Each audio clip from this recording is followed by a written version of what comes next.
नमस्कार किसान साथियों, खेती की पाठशाला में आप सभी का स्वागत है। मैं डॉक्टर अमन, कृषि विभाग हरियाणा से आज उपस्थित हुआ हूँ एक नई वीडियो, एक नई जानकारी लेकर अपने किसान भाइयों के लिए। उम्मीद है आपको जानकारी बहुत ही अच्छी लगेगी, आपके लिए लाभकारी साबित होगी। वीडियो को अंत तक जरूर देखना, यह आपके लिए बहुत ही उपयोगी होने वाली है।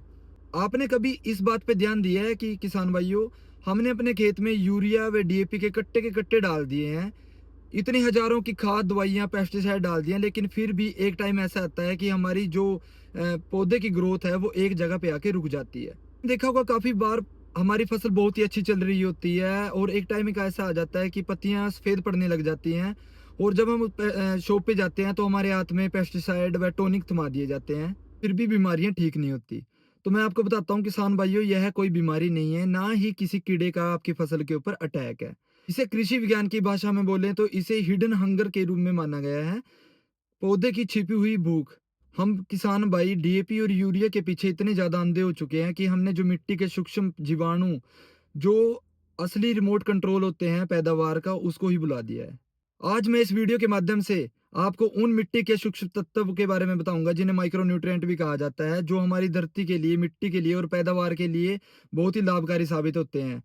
किसान भाइयों, बहुत से किसान इस चीज से वंचित रह जाते हैं कि वो कौन कौन से तत्व हैं जिनसे सारी पैदावार चलती है, जिससे प्लांट की सर्कल चलता है, जो लाइफ साइकिल होता है वो सारा कैसे चलता है। हमें सिर्फ यूरिया और डीएपी दिखता है, हम सोचते हैं कि नाइट्रोजन की जरूरत है, यूरिया डाल दो, फास्फोरस की जरूरत है, डीएपी डाल दो, और हम अन्य इसके अलावा कोई भी तत्व माइक्रो न्यूट्रिएंट यूज नहीं करते, जिसका खामियाजा हमें बहुत ही भुगतना पड़ता है अपनी पैदावार और उपज को देखकर।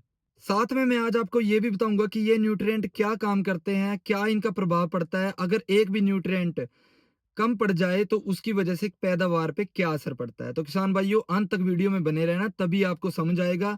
आप स्कीम्स के बारे में बहुत अच्छी तरह जानते हैं, लेकिन अपने खेत की मिट्टी के बारे में, माइक्रो न्यूट्रिएंट के बारे में भी जानना बहुत अति आवश्यक होता है अगर आप एक किसान हैं। माइक्रो न्यूट्रिएंट वो तत्व होते हैं जिसके बिना पौधे का लाइफ साइकिल अधूरा होता है।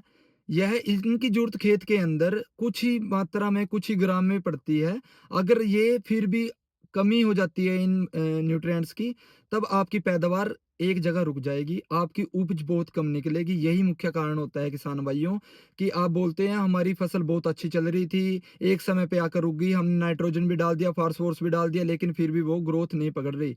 विज्ञान का एक नियम है दोस्तों, जिसे लॉ ऑफ मिनिमम भी कहा जाता है। इसका सिंपल सा मेथड और सिंपल सा मतलब है, अगर आपके खेत की मिट्टी के अंदर ब्रोन और जिंक की थोड़ी सी भी कमी है, चाहे उसके बाद आप 50 केजी यूरिया भी क्यों ना डाल दें, वो खेत आपका यूरिया खा ही नहीं पाएगा।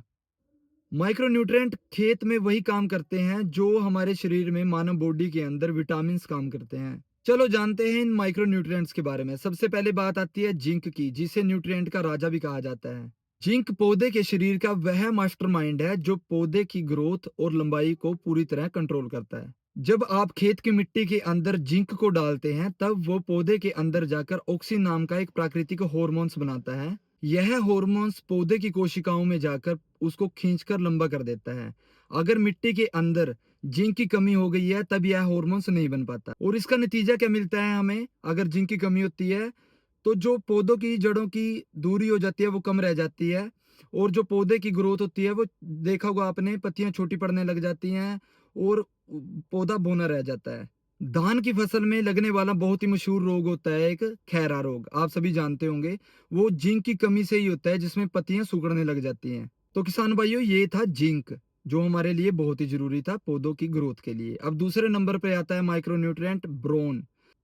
इसका मेन काम क्या, पहला होता है पोलिनेशन कराना, जिससे फल व फूल बनते हैं, और दूसरा मेन काम होता है कि मिठास और कैल्शियम का ट्रांसपोर्ट करना। किसान भाइयों, अगर पोलिनेशन नहीं होगा तो उसके कारण फल और फूल नहीं बनेंगे। अगर फल के अंदर मिठास ही नहीं होगी, उसका कैल्शियम ही नहीं होगा, तो उसका कोई अस्तित्व रह नहीं जाता। तो सबसे मेन बात फल के अंदर मिठास की होती है, तो ब्रोन उसके अंदर मिठास व कैल्शियम का ट्रांसपोर्ट करता है, और पोलिनेशन में भी बहुत ही अहम अपना किरदार निभाता है। पत्तियां जो भी भोजन करती हैं, ब्रोन उसको खींचकर फल के अंदर तक भेजता है, यह प्रमुख कारण करता है, जिससे फल गोलदार व चमकदार हमें दिखाई देता है। वो मेन बनने का कारण ब्रोन का ही होता है, वो ब्रोन के प्रमुख कारण से ही बनता है। अगर ब्रोन की कोई कमी होती है तो आपने देखे होंगे फल टेढ़े-मेढ़े हो जाते हैं, अच्छी ग्रोथ नहीं हो पाती। बहुत से किसान भाई कहते हैं कि जैसे आपने देखा होगा वो बोलते हैं डॉक्टर साहब हमारे नींबू का जो फल है उसकी पत्तियाँ झड़ने लग जाती हैं, टमाटर और नींबू के जो फल होते हैं वो फटने लग जाते हैं। तो किसान भाइयों उसमें ब्रोन की कमी के कारण ही यह सब होता है। अगर ब्रोन की कमी होगी तो फल टेढ़े-मेढ़े होंगे, पत्तियाँ झड़ने लग जाएँगी। वह टमाटर व नींबू के अंदर बहुत ही ज़्यादा समस्या आती है कि उनका जो फल होता है वो पटने लग जाता है। यह किस कारण होता है वो मैंने जैसे आपको बताया, यह होता है मिट्टी के अंदर अगर आपकी बोरोन की कमी है, बोरोन न्यूट्रिएंट की कमी है, तब यह संकेत आपको दिखने लग जाते हैं। आप उससे ईज़िली समझ पाएँगे कि अगर आपके भी प्लांट्स में या आपके फलदार पौधों में यह सब संकेत आ रहे हैं तो उसमें बोरोन की कमी है। किसान भाइयों तीसरे नंबर पर आता है आयरन, आयरन माइक्रो न्यूट्रिएंट। आपने सभी जानते हैं कि यूरिया डालने से पौधे की जो पत्तियां होती है वो हरी भरी रहती हैं, लेकिन उसका मेन कारण होता है क्लोरोफिल का प्रोसेसिंग। क्लोरोफिल जो प्रोसेस होता है जो पत्तियों के अंदर होता है, उसकी वजह से आपका जो प्लांट होता है, पत्तियां होती है वो हरी भरी होती हैं। लेकिन अगर आपके पौधे के अंदर आयरन की कमी है तो वो क्लोरोफिल बनाना पॉसिबल ही नहीं होता, उसके लिए वो प्रोसेस स्टार्ट ही नहीं कर पाता क्लोरोफिल का। आयरन पौधे के अंदर सांस लेने व फोटोसिंथेसिस प्रोसेस जो पौधा अपने आप भोजन बनाता है उस प्रोसेस को चलाने में बहुत ही ज़्यादा मदद करता है। इसकी कमी को पहचानना बहुत ही आसान है। इसके कुछ लक्षण होते हैं, संकेत होते हैं, वो मैं आपको बताता हूँ, जिससे आपको यह पता लग जाएगा कि आपके पौधे में आयरन की कमी है या नहीं है। किसान भाइयों जो आयरन होता है वो पौधे के अंदर से एक जगह से दूसरी जगह नहीं जाता, तो इसलिए जब भी इसकी कमी होती है तो जो ऊपरी और निचली पौधे की पत्तियां होती हैं वह सफेद व पीली पड़ने लग जाती हैं। साथ में जो उसकी नाली बीज की होती है जिसे हम पौधे की नस भी कहते हैं, वो हरे रंग की होती है। तो अब आपको यह संकेत देखकर मालूम पड़ जाएगा कि इसके अंदर आयरन की कमी है और उसको पौधे को आपको आयरन देने की आवश्यकता है। किसान भाइयों चौथे नंबर पर हमारा माइक्रो न्यूट्रिएंट आता है कॉपर, जिसे हम तांबा भी कहते हैं। यह हमारे पौधे की रोग प्रतिरोधक क्षमता का बहुत बड़ा हथियार है। अब आप कहेंगे कि इसके संकेत क्या हैं? किसान भाइयों जैसे नींबू का प्लांट है, हमारा पौधा है, आपने देखा होगा वो सूखने लग जाता है। तब जिसे हम डाई बैक की बीमारी भी बोलते हैं, ये उसी कारण होता है अगर उस प्लांट के अंदर कॉपर की कमी होती है। साथ में इसमें आपने देखा होगा पौधा मुरझाया सा लगता है और जो उसकी टहनियाँ हैं वो नीचे की तरह सूखने लग जाती हैं, सूखने लग जाती हैं। तब पौधे के अंदर हमें कॉपर की ज़रूरत होती है। हम कॉपर का माइक्रो न्यूट्रिएंट एक कॉपर उसको न्यूट्रिएंट देकर उसकी ग्रोथ को ईज़िली बढ़ा सकते हैं। वो एंजाइम एक्टिव हो जाएँगे जिसकी वजह से वो प्रॉपर एक ग्रोथ पकड़ लेगा और पत्तियों को हरी-भरी और उसको फलदार देने के लिए पूरी अच्छी तरीके से अपना प्रोसेसिंग स्टार्ट कर देता है। अगला हमारा माइक्रो न्यूट्रिएंट है मैग्नीज। मैग्नीज का तो विज्ञान ही बहुत गहरा है किसान भाइयों। जब भी आपने देखा होगा पौधे की पत्तियों के ऊपर जब भी सूरज की रोशनी पड़ती है तो इस रोशनी की मदद से जो पानी के अणु होते हैं उसको तोड़ने का काम मैग्नीज करता है। पौधे को इस प्रोसेस से ऊर्जा मिलती है। इस प्रोसेस से उसको अच्छी ऊर्जा मिलने के कारण वह जो प्लांट की नाइट्रोजन है वो उसको इजीली पहुंचाने का काम भी मैग्नीज करता है। अगर मैग्नीज की कमी मिट्टी के अंदर हो जाए तब क्या होता है? किसान भाइयों आपने बहुत बार ऐसे प्लांट देखे होंगे जिनकी जो पत्तियां होती हैं पौधे की, वो उनकी नसें जो बीच की नाली होती है पीली पड़ने लग जाती है। पत्तों के ऊपर काले व भूरे रंग के धब्बे पड़ने लग जाते हैं। यह हमें गेहूं की फसल में बहुत ज़्यादा देखने को मिलता है, जिससे उत्पादन में भी बहुत ज़्यादा समस्या आती है, उत्पादन बहुत ही ज़्यादा कम हो जाता है। तब उसके अंदर मैग्नीज की कमी होती है किसान भाइयों, आप उसमें मैग्नीज का यूज़ कर सकते हैं। तो यह थी आज की वीडियो माइक्रो न्यूट्रिएंट्स के ऊपर। जो मेरे द्वारा जितनी जानकारी मैं आपको दे सकता हूँ मैं देता हूँ किसान भाइयों, क्योंकि मेरा एक ही उद्देश्य है हर किसान को।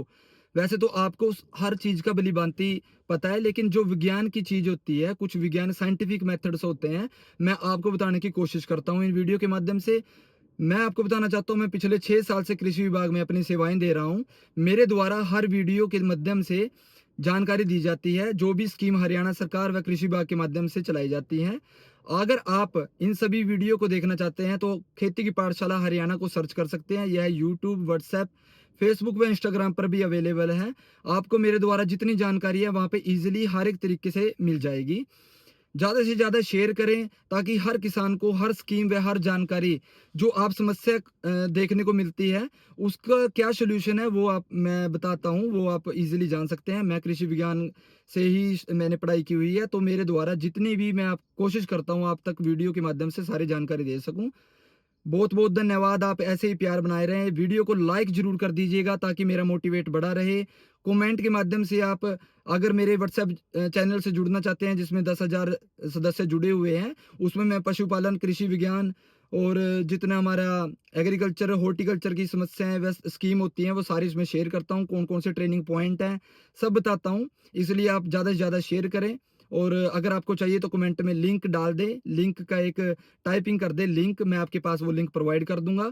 उम्मीद है सभी ऐसा ही प्यार बनाए रखेंगे मेरे साथ। ज़्यादा से ज़्यादा शेयर करें। धन्यवाद।